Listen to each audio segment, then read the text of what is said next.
Mr. Natoli. No, I'm just listening with fascination here with this back and forth.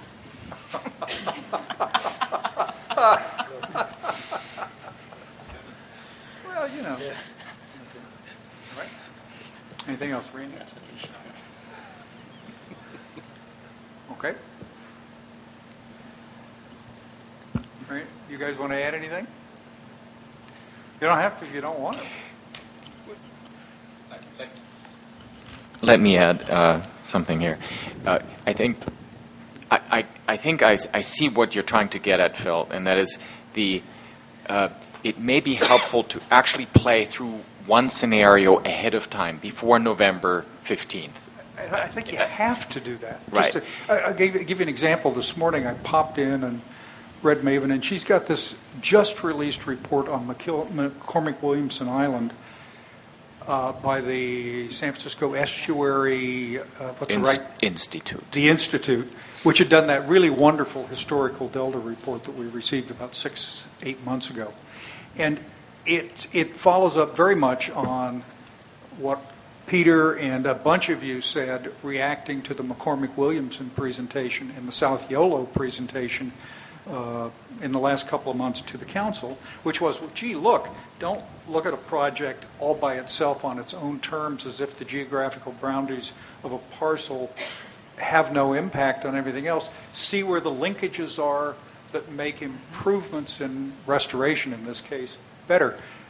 And that's, to me, for the council and the Delta Plan, that critique is hopefully what our science program does. But it seems to me that you're going to have to at least test run a couple of ideas for your own familiarity of what will come up in these kinds of questions.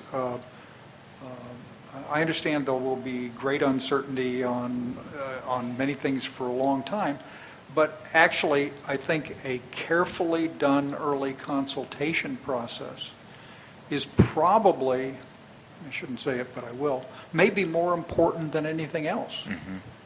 The fact that the professional staff, a group of really smart people on the science side, are prepared to sit down, look at a project, give some observations, comments. Sure, you'd make all the conditions. This is not intended to prejudge the issue. We have to wait to see your final problem, blah, blah, blah, blah.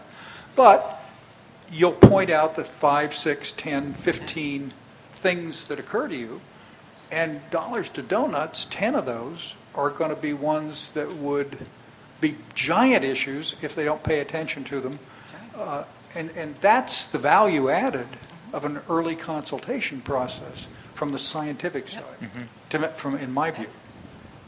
I think we're in agreement. And I think we've already been, Chris Enright has certainly already been doing that, not formally, but informally through, as you know, through his work on Prospect Island and Lower Yellow. So, and I think, I've been participating on the camp and I'm doing that also on the water management side as part of this camp process. So, but yeah, so I agree with you.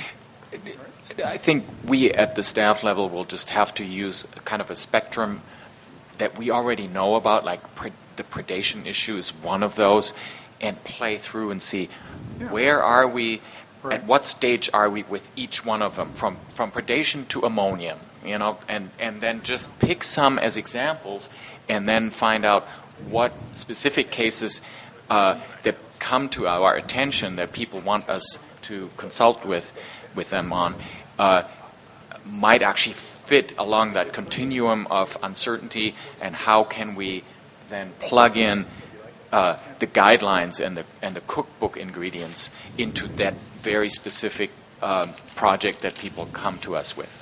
I think maybe that's what we ought to put in an appendix, maybe in the third draft, sort of the range of specific examples. Yeah, you remember when we got into the Delta Plan in a bunch of areas, there was a kind of a series of conjecture narratives, not regulations, conjecture analysis and stuff that turned out to be very helpful in resolving questions.